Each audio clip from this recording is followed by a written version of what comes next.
નમસ્તે વિદ્યાર્થી મિત્રો, હું છું અંબુસા. ધોરણ 12 તત્વજ્ઞાન વિષય હું આપને ભણાવીશ.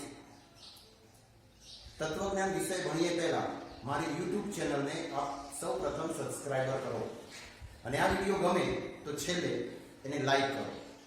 મિત્રો, આજે હું તમને ધોરણ 12 ના પ્રકરણ નંબર 1 ઉપર નો બીજો વિડિયો વિધાનપરક અચલ અને વિધાનપરક પરિવર્તી વિશે સમજાવીશ. વિધાનપરક અચલ અને વિધાનપરક પરિવર્તી વિશે સમજાવું એ પહેલા હું તમને કેટલાક પ્રશ્નો પૂછવા માંગુ છું. પ્રશ્ન નંબર 1, સૌપ્રથમ કયું તર્કશાસ્ત્ર અસ્તિત્વમાં આવ્યું? તો મિત્રો, જવાબ છે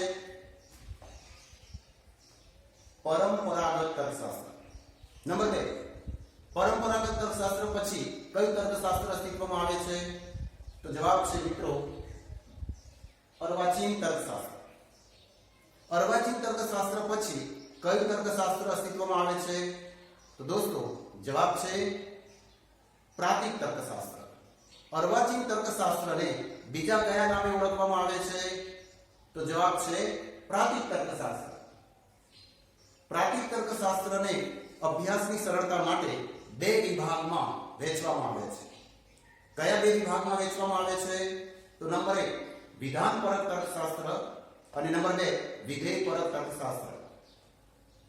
વિધાનપરક તર્કશાસ્ત્ર અને વિધેયપરક તર્કશાસ્ત્ર. વિધેયપરક તર્કશાસ્ત્રનો અભ્યાસ આપણે કરવાનો આવતો નથી, એટલે અહીંયા એનો અભ્યાસ થતો નથી. પણ વિધાનપરક તર્કશાસ્ત્રનો અભ્યાસ આપણે કરવાનો આવે છે. તો વિધાનપરક તર્કશાસ્ત્રમાં વપરાતા બે મહત્વના પ્રતીકો કયા છે? તો નંબર 1 વિધાનપરક અચલ અને નંબર 2 વિધાનપરક પરિવર્તી. અચલો અને પરિવર્તી. અચલોને કેમ વિધાનપરક અચલ કહેવામાં આવે છે? કારણ કે વિધાનપરક તર્કશાસ્ત્રમાં વપરાતું મહત્વનું પ્રતીક છે. પરિવર્તીને કેમ વિધાનપરક પરિવર્તી કહેવામાં આવે છે? કારણ કે પરિવર્તી એ વિધાનપરક તર્કશાસ્ત્રમાં વપરાતું મહત્વનું પ્રતીક છે. તો આજે આપણે વિધાનપરક અચલ અને વિધાનપરક પરિવર્તી વિશે સમજીએ. સૌપ્રથમ હું તમને વિધાનપરક અચલ એટલે શું એ સમજાવું છું. વિધાનપરક અચલ એટલે શું એવો પ્રશ્ન એક ગુણમાં પૂછાઈ શકે, એની વ્યાખ્યા બહુ જ ઇમ્પોર્ટન્ટ છે, માટે આપણે યાદ રાખીશું. ચલો, વિધાનપરક અચલ એટલે શું મિત્રો? વિધાનપરક અચલ એટલે અમુક નિશ્ચિત વિધાન માટે વાપરવામાં આવતું પ્રતીક. અહીંયા મેં વ્યાખ્યા લખી છે. વિધાનપરક અચલ એટલે અમુક નિશ્ચિત વિધાન માટે વાપરવામાં આવતું પ્રતીક. આ નિશ્ચિત વિધાન એટલે કયું વિધાન? નિશ્ચિત વિધાન એટલે કયું વિધાન? નિશ્ચિત વિધાન એટલે સાદું વિધાન. શું કહેવાય? સાદું વિધાન. બીજી રીતે કેવું હોય તો સાદા વિધાન માટે વપરાતું પ્રતીક, એનું નામ વિધાનપરક અચલ. પણ વિધાનપરક તર્કશાસ્ત્રમાં એવા કયા પ્રતીકો છે કે જેને આપણે વિધાનપરક અચલો તરીકે ઓળખીએ છીએ?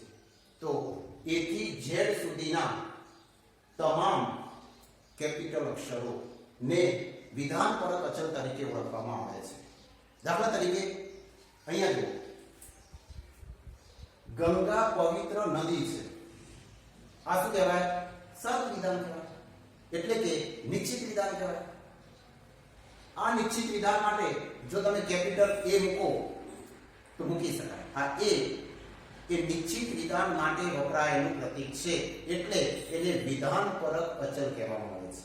કયા નિશ્ચિત વિધાન માટે કે કયા સાદા વિધાન માટે વપરાયેલું પ્રતીક છે? ગંગા પવિત્ર નદી છે, એ સાદા વિધાન માટે વપરાયેલું પ્રતીક છે. તો વિધાનપરક અચલનો ઉપયોગ શું કરવાનો? વિધાનપરક અચલનો ઉપયોગ અંગે ખાસ મહત્વની મુદ્દો છે કે વિધાનપરક અચલનો ઉપયોગ કોઈ પણ વિધાનની પ્રાતિક રજૂઆત કરવા માટે થાય છે. અહીંયા આપણે એનો ઉપયોગ લખ્યો છે. કોઈ પણ વિધાનની પ્રાતિક રજૂઆત કરવા માટે જ વિધાનપરક અચલનો ઉપયોગ થાય છે. દાખલા તરીકે અહીંયા જુઓ, મેં અહીંયા એક વિધાન લખ્યું છે. હિમાલય પર્વત છે અને ગંગા નદી છે. આ વિધાનની પ્રાતિક રજૂઆત કરવી હોય તો, વિધાનપરક અચલનો ઉપયોગ કરવો હોય તો એને પ્રાતિક ભાષામાં રજૂ કરવું પડે. પ્રાતિક ભાષામાં રજૂ કરવા માટે કે પ્રાતિક રજૂઆત કરવા માટે વિધાનપરક અચલનો ઉપયોગ કરવો પડે.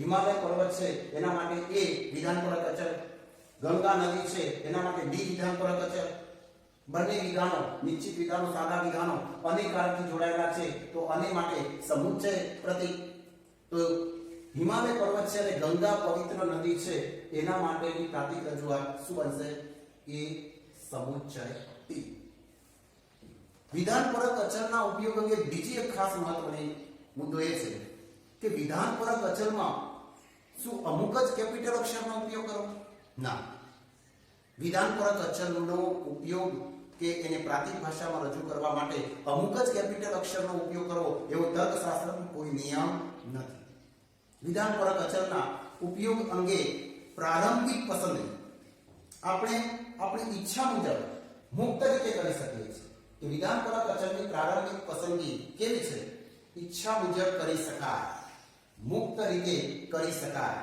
દાખલા તરીકે હિમાલય પર્વત છે અને ગંગા નદી છે આ વિધાન માટે કોઈ વિદ્યાર્થી એમ કે મારે એ સમુચ્ચય બી પ્રાતિક રજૂઆત કરવી છે કરી શકે કોઈ વિદ્યાર્થી એમ કે મારે જી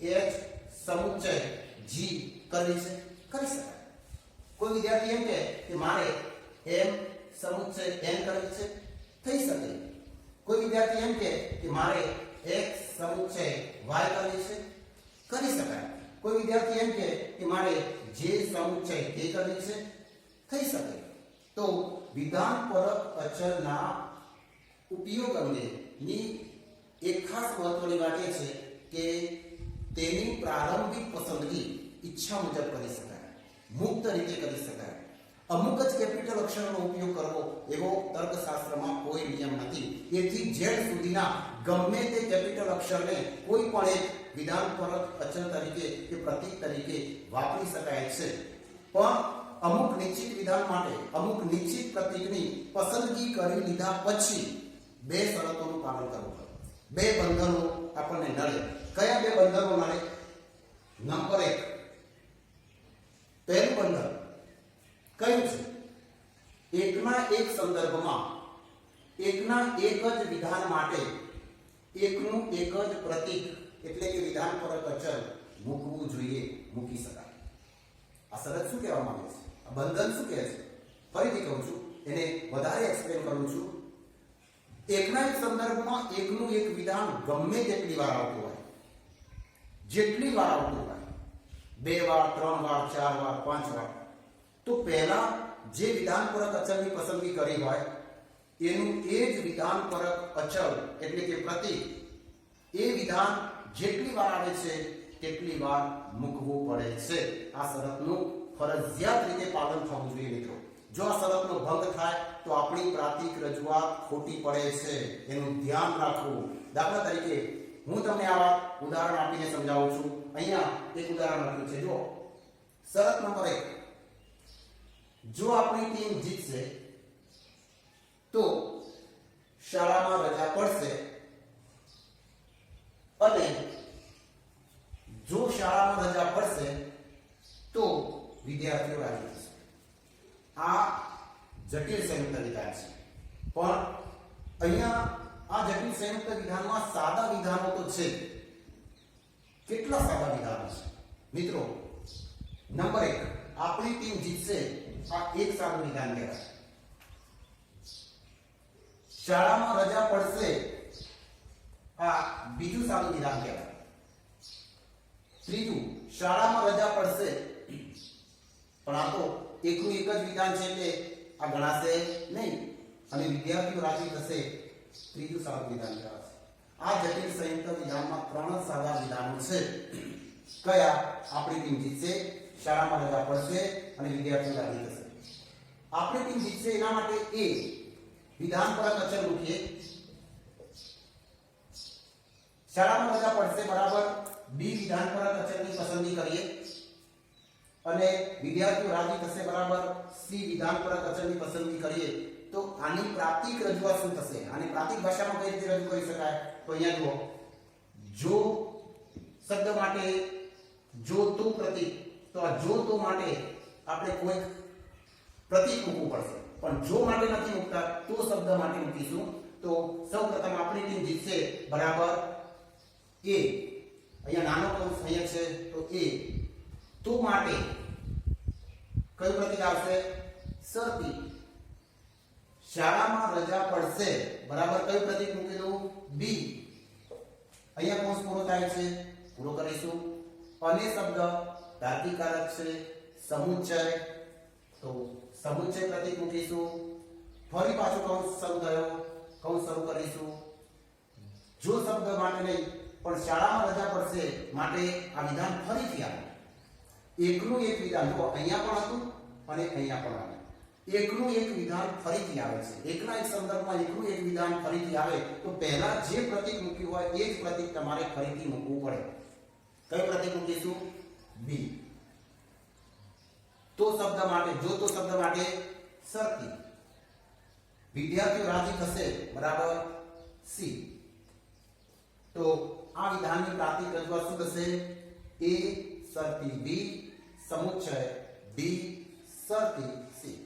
અહીંયા કઈ શરતનું પાલન આપણે કર્યું? એકના એક સંદર્ભમાં એકનું એક જ વિધાન માટે શું કરવાનું? એકનું એક જ પ્રતીક વિધાન પરક અચળ મૂકવાનું. દાખલા તરીકે જુઓ, અહીંયા એ આપણી ટીમ જીતશે એ, શાળામાં રજા પડશે બી, અહીંયા પણ શાળામાં રજા પડશે એનું એ જ વિધાન ફરીથી આવ્યું તો અહીંયા બી જ મૂકવું પડે. બી સિવાય બીજું કોઈ પ્રતીક મૂકી શકાય નહીં. જો તમે અહીંયા જે પ્રતીક મૂક્યું હોય એ જ પ્રતીક અહીંયા તમારે મૂકવું જોઈએ તો જ આ શરતનું પાલન થયું કહેવાય. નંબર 2, બીજી શરત. બીજી શરત કઈ? એકનું એક જ પ્રતીક એટલે કે વિધાન પરક અચળ એકના એક સંદર્ભમાં બીજા વિધાન માટે, અન્ય વિધાન માટે વાપરી શકાતું નથી. દાખલા તરીકે આ શરત શું કહેવા માંગે છે? આ શરત એવું કહેવા માંગે છે કે જેમ અહીંયા ઉદાહરણ જુઓ, તાજમહેલ ઐતિહાસિક સ્થળ છે અને તાજમહેલ દુનિયાની અજાયબી છે.